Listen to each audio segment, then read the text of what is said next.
Y en este sentido yo valoro este documento en cuanto a que yo creo que desmonta claramente esta suerte de mitología, ¿no?, que se ha armado como verdades absolutas, ¿no?, en cuanto a que este diseño de autonomía más metas de inflación es la única alternativa viable y seria que podemos enfrentar al momento de debatir y normar el Banco Central. Y en este sentido yo creo que, complementando la información entregada por Javiera y por Nicolás, hay que analizar con atención cuál es el contexto internacional. De hecho, de las 193 constituciones vigentes, que están recopiladas en una base que además hace referencia al documento, que es Comparative Constitution Project, la mayoría ni siquiera menciona al Banco Central. El 54% de estas constituciones no lo menciona. Además, si es que nosotros recurrimos a este parámetro, ¿no?, que también habitualmente se señala como un índice que valida, ¿no?, de cualquier análisis en cuanto a los países de la OCDE, ¿no? 21 de los 37 países de la OCDE tienen constituciones que no mencionan al Banco Central. Y además, entre los países que no establecen la autonomía del Banco Central ni definen un mandato específico que esté garantizado por la Constitución, nos encontramos países como Canadá, Estados Unidos, Francia, Italia, Japón, Corea, Australia y Nueva Zelanda. Entonces, claramente, esta noción de la constitucionalización del Banco Central no puede llegar a instalarse como una verdad sin más, como que fuera parte de las mejores prácticas de la institucionalidad a nivel internacional, tal como ciertos grupos nos señalan permanentemente o nos quieren hacer creer en nuestro país. En todo caso, también hay que señalar por qué este intento, ¿no?, de indicar esto como una verdad inamovible. Bueno, esto a mi juicio se explica por el temor que provoca la experiencia histórica chilena, como también la realidad de otros países, especialmente latinoamericanos, donde en muchas ocasiones se han observado espirales descontroladas de inflación. Y esto a partir de la instrumentalización de la política monetaria por parte de los gobiernos de turno y además el uso abusivo que han hecho del financiamiento monetario para cubrir los déficits fiscales. Y esto obviamente contrasta con otra cosa, que ha sido el resultado que es indiscutido, ¿no?, del paradigma chileno, a lo menos para cumplir un objetivo, que es controlar la inflación, y esto bajo el modelo de definir un Banco Central con autonomía constitucional frente al Ejecutivo y con metas claras en esta área. Ahora, de los 16 países de la OCDE que sí mencionan al Banco Central en sus constituciones, la verdad que hay bastante variabilidad, ¿no?, en cuanto a las reglas institucionales que se van definiendo. 5 de estos países tienen constituciones que no incluyen ni la autonomía ni el mandato único en cuanto a la estabilidad de los precios en su articulado. Además, de aquellos que sí explicitan estos fines, solo 5 hacen mención específica al estatus de autonomía del Banco Central y solamente 3 dicen que el mandato único de la institución es mantener el valor de la moneda. Ahora, finalmente, somos 3 los países, incluido obviamente Chile, que imponemos tanto la autonomía como el mandato exclusivo a través de las constituciones. O sea, nuestra normativa, lejos de ser la regla general, es una excepción en el ámbito comparado. Ahora, esta doble protección además es más excepcional, ¿no?, en cuanto a lo que es la autonomía y el mandato. Entonces yo creo que en este escenario resulta más que razonable que nos podamos preguntar legítimamente si se justifica que incluyamos al Banco Central en la Constitución. Y si lo hacemos, si es que se justifica que se defina en los términos que actualmente lo hace la actual Carta Fundamental. Ahora, para esto tenemos que abrirnos al debate. Esto no puede ser una puerta cerrada como lo plantean ciertos grupos. Y tenemos que definir si existe realmente un consenso ciudadano, un consenso al interior de la Convención que sea lo suficientemente amplio para definir que precisamente el Banco Central, su autonomía y sus objetivos, es necesario que se encuentren definidos en la Constitución. Ahora, para entrar a esta discusión, a este debate, yo creo que es necesario que también analicemos cuál es el objetivo o los objetivos que le vamos a dar al Banco Central. Y a partir de eso, ¿no?, y en función de aquello, tenemos que establecer si es que se justifica la autonomía o no. Específicamente, además, definiendo cuál es el concepto de esta autonomía, porque al día de hoy hay una autonomía, pero yo creo que es una autonomía parcial. En lo personal creo que el Banco Central debiese estar consagrado en la Constitución y debiese ser un órgano autónomo, pero un órgano autónomo de verdad. Ahora, el documento de OPES, el documento de Nicolás y Javiera, la verdad que yo creo que argumenta de forma bastante convincente respecto de lo que se vincula con el mandato del Banco Central. Este mandato único debe ser cambiado, este mandato único enfocado solamente en la estabilidad de los precios, en mantener baja la inflación. Y tenemos que abrirnos a también definir un mandato que incluya el empleo, el crecimiento y la diversificación productiva. Pero además, yo creo que en este contexto, cuando hay múltiples mandatos, y eso lo dijo Fernando en un momento, ¿no? Puede haber que haya situaciones de trade-off donde el bienestar social requiera tolerar un poco más de inflación, a cambio, por ejemplo, de más empleo o más exportaciones. Pero la única forma, en todo caso, que yo creo que se puede asegurar que el Banco Central sea capaz de responder de una manera responsable, además, a todas estas tareas, incluso aquellas nuevas que se le puedan entregar, es que su gobernanza también cambie, pero cambie para reflejar las distintas sensibilidades que se tienen que tomar en cuenta para la realización de estos objetivos. Y acá me permito citar, lo recogí una cita del premio Nobel Joseph Stiglitz, que en su discurso frente al Banco de la Reserva de la India dijo lo siguiente, y me permito citar, que es bastante además clarificador. Señaló: no hay ninguna institución que es verdaderamente autónoma. Todas las instituciones públicas responden a los intereses de alguien. La pregunta clave es, ¿a quiénes? El Banco Central Autónomo, entre comillas, de Estados Unidos fue capturado por los intereses de Wall Street. Terminó abogando por la ideología y las necesidades del sector financiero. El mismo sector que tenían que haber estado regulando. Y este es un tema del cual nos tenemos que hacer cargo. Este fenómeno de la captura del regulador debe ser una preocupación real también en nuestro país. Y lo tenemos que explicitar. Claro, tenemos un banco autónomo que es absolutamente autónomo frente al Ejecutivo y frente al Ministerio de Hacienda. Pero yo encuentro que bastante poco autónomo frente a la banca privada, sobre todo tomando en cuenta el fenómeno de la denominada puerta giratoria de los miembros de su consejo, quienes además son elegidos bajo un cuoteo de los partidos del denominado binominalismo. Cuando los consejeros del Banco Central luego se encuentran trabajando en los directorios de los bancos comerciales o viceversa, bueno, podríamos llegar a tener un problema de influencia indebida que afecta además la función del banco y su debida legitimidad. Yo creo que acá es positivo que exista una autonomía, pero avancemos en una autonomía de verdad. Que haya esta cortina de hierro, entre comillas, entre el Banco Central y Hacienda. Porque, bueno, efectivamente, así se podría evitar este peligro, ¿no? La tentación del financiamiento inflacionario del gasto fiscal. Pero también tenemos que armar otra cortina de hierro con la banca privada.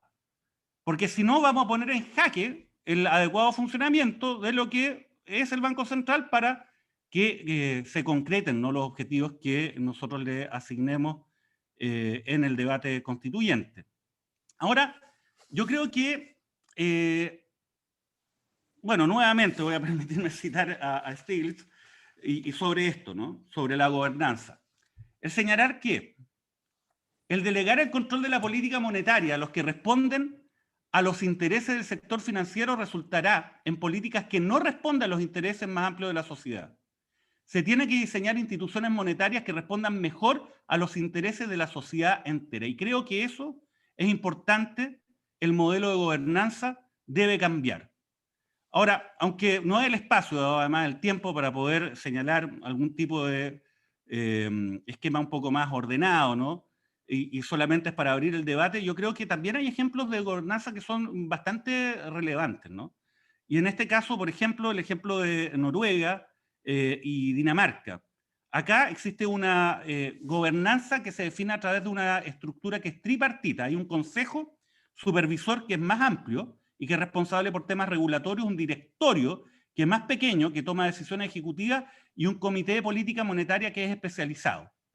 Por ejemplo, en Noruega el Consejo Asesor no es pequeño, tiene 15 miembros que son elegidos por el Parlamento y que dura un mandato de 4 años. Pero también existen otros diseños, ¿no?, como el caso danés, donde hay un directorio que es amplio, de 25 miembros, 8 parlamentarios, 2 especialistas designados por el Ministerio de Industria y Negocios, 15 miembros que son elegidos por su conocimiento respecto a las condiciones comerciales del país. Y además esto tiene que incluir representantes del mundo del trabajo, de los empleadores, y tiene que haber también una representación adecuada de las distintas regiones del país. En la definición, ¿no? Un poco también recogiendo lo que se había dicho por Fernando Atria al final de su exposición, claro, tenemos que generar espacios para que las comunidades desde sus territorios puedan definir su vocación de desarrollo, pero hay que hacerlo de manera participativa y también desde las regiones. Y también, ojo, con un enfoque de género, que yo sé que es un tema que Bárbara ha impulsado mucho, en un contexto donde debe existir una norma a partir de la cual todos los órganos colegiados del Estado debiesen estar integrados bajo una lógica paritaria. Ahora, crucialmente, tanto en el caso de Dinamarca y en menor grado en Noruega, insisto, hay una representación amplia de diversos sectores sociales que participan en la gobernanza del Banco Central. Ahora, si queremos ampliar el mandato del banco, como se ha planteado, entonces también tenemos que ampliar su gobernanza. Y yo creo que también estos son casos interesantes para tomar como referencia en ese sentido.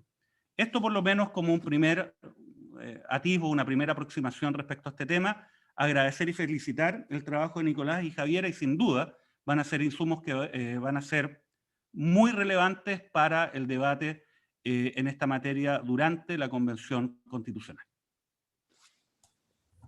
Muchas gracias, Mauricio, por tus palabras. Dicho esto, entonces vamos a dar paso con algunas preguntas que han estado saliendo, algunas preguntas que también voy a ir tomando. Y como, bueno, la primera pregunta que se viene a la mente en torno a esto es como un poco, puede parecer quizás un poco obvia, pero es, ¿hay agua en la piscina? Y una pregunta como para los y la constituyente que están acá, porque en el fondo estamos en una situación, ustedes han estado en diálogos ya quizás con otros constituyentes, más o menos entienden cómo se está dando la dinámica, pero uno se pregunta, ¿hay agua en la piscina para hacer una transformación, por ejemplo, del Banco Central, o solo se va a dar esta discusión, o creen que va a ser quizás más una moneda de cambio para otro tema dentro de la constituyente? Les dejo ahí quizás, en primer lugar, una palabra abierta, más o menos 3 minutos de respuesta para quienes quieran tomarla, y ahí seguimos con la dinámica.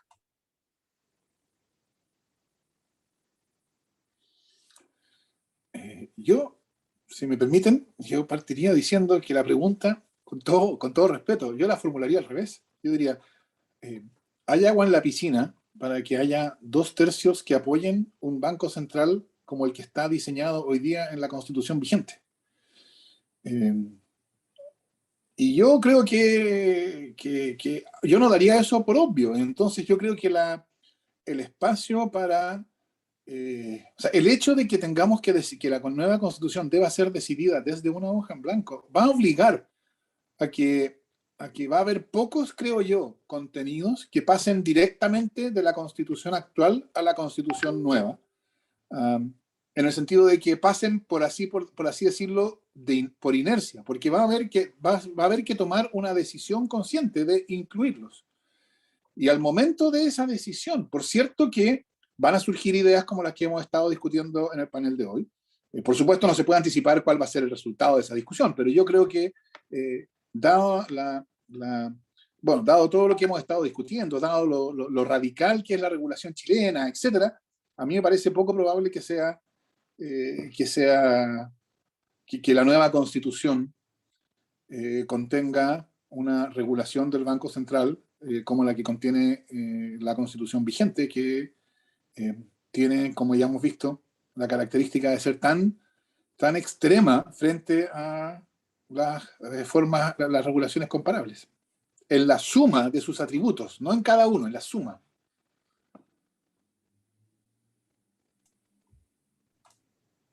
Sí, muchas gracias. Es cierto como lo que dice Fernando, en torno a la forma en la que se va a dar esta discusión. Claro, el hecho de partir de la hoja en blanco hace precisamente plantear desde cero esto y de no necesariamente como tomar lo que ya existe. No sé si ahí... Mauricio, ¿tú quieres? Sí, Félix.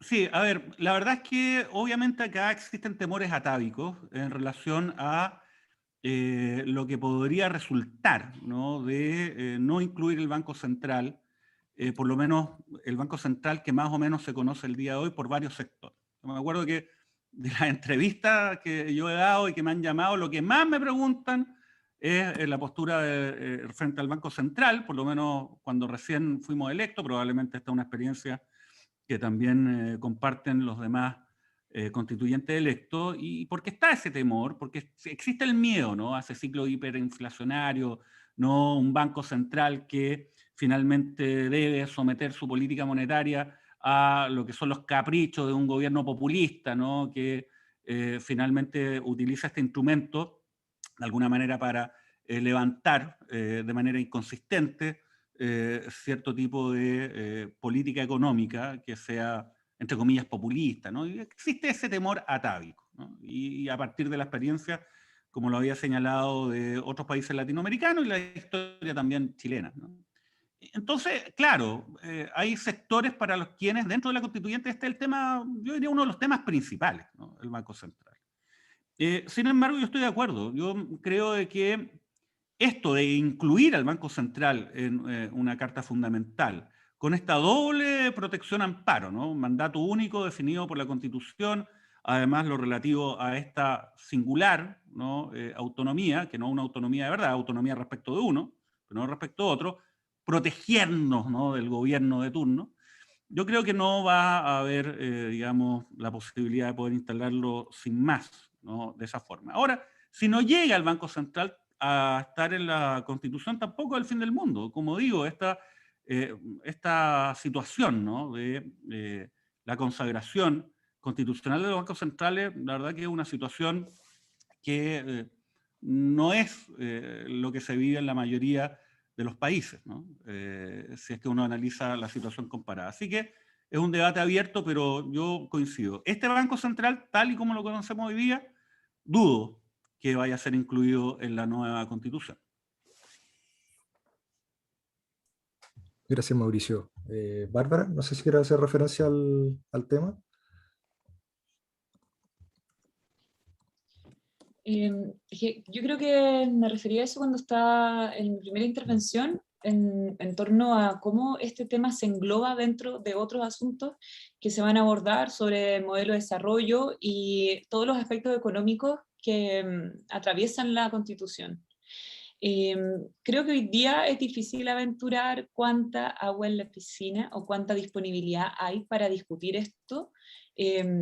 Yo esperaría que exista la apertura para discutir todos los asuntos y que efectivamente se hagan escuchando a todos los sectores y no simplemente repitiendo dogmas que son propios más bien de una conducta no dialogante en este proceso constituyente y que para algunas personas también es costumbre, especialmente en todos los asuntos que impliquen hoy día golpear de alguna forma a la estructura neoliberal, y por lo tanto creo que me parecería mínimo que esto todo se aborde. Ahora, la posibilidad de decidir efectivamente, creo que, bueno, es una conversación que tenemos que abrir, y yo sí haría un llamado, especialmente a quienes son constituyentes hoy día, a abandonar nuevamente, abandonar esos dogmas y permitir incorporar nuevas visiones, especialmente ante un desafío tan grande como es construir un nuevo modelo de desarrollo